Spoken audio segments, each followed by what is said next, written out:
และไปกันที่ประเด็นการลงพื้นที่ตลาดนัดคลองถมพัฒนาปราบปรามการลักลอบจำหน่ายบุหรี่ไฟฟ้าโดยรัฐมนตรีประจำสำนักนายกรัฐมนตรีครับเอามาฟังรายละเอียดกันหน่อยพ่อแม่พี่น้องครับนางสาวสุภมาศอิสระภักดีรัฐมนตรีประจำสำนักนายกรัฐมนตรีและพลตำรวจเอกนิรันดรเลื่อมศรีรองผู้บัญชาการตำรวจแห่งชาติในฐานะผู้อำนวยการศูนย์ป้องกันและปราบปรามการกระทำความผิดเกี่ยวกับบุหรี่ไฟฟ้าและผลิตภัณฑ์ยาสูบหรือตัวย่อสปบยตรได้ร่วมกันแถลงข่าวผลการปราบปรามการลักลอบจำหน่ายบุหรี่ไฟฟ้า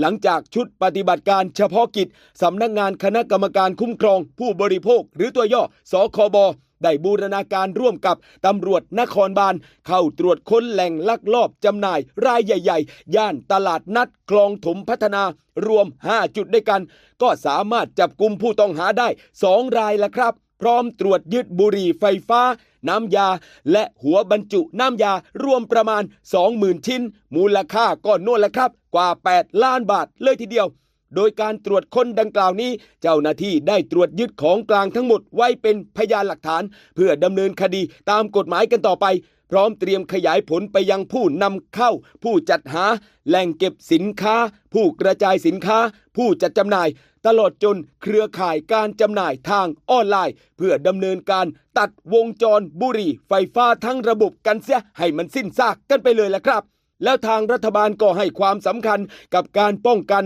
การแพร่ระบาดของบุหรี่ไฟฟ้าโดยเฉพาะอย่างยิ่งในกลุ่มเด็กและเยาวชนเนื่องจากว่าบุหรี่ไฟฟ้า1แท่งมีนิโคตินเทียบเท่าบุหรี่ธรรมดาถึง20มวลเลยทีเดียวครับแล้วในขณะที่ละอองของบุหรี่ไฟฟ้าก็มีขนาดเล็กกว่า PM